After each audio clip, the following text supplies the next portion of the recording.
पवित्र सताळ्यांतलो बुधवार. मातेवाप्रमाणे जेजू ख्रिस्ताचें शुभ वर्तमान. अध्याय 26 वळी 14 ते 25. बारांतलो एकलो जुदास इस्कारियोत नांवाचो मुखेली यात्निका थंय गेलो आनी ताणें म्हटलें, हांव ताका तुमच्या हातान घालीन जाल्यार तुमी म्हाका कितें दिशात? ताणें ताका 30 रुपयाचें नाणें मेजून दिलें आनी तो दीस थावन ताका धरून दिवंक बरो सोयेक तो पळोवन आसलो.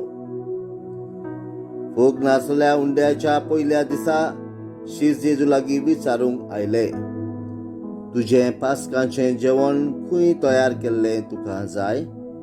आनी जेजून सांगलें, अमक्या मनशाक शारान मेळूंक वचात आनी ताका म्हणात, गुरुजी अशें सांगता, म्हजो वेळ लागीं पावला. म्हज्या शिसां बराबर तुज्या घरान हांव पास्क करता.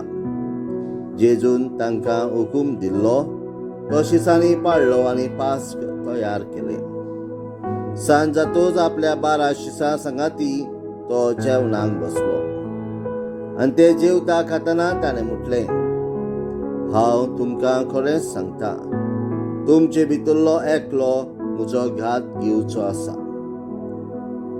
ते जबोर खंती बरी जाले आनी एक एकलो म्हणूंक लागलो, सायबा, हांव गायतो. ताणें असो प्रतिपाळ केलो, म्हजे बरी ताटान हात घाला, तो म्हजो घात घेतलो. मनशाचो पूत आपणा विशीं बरयलेलें आसा त्या प्रमाणे वेता खरो, पूण जो मनीस मनशाच्या पुताचो घात घेवंक वेता ताचें खोटा.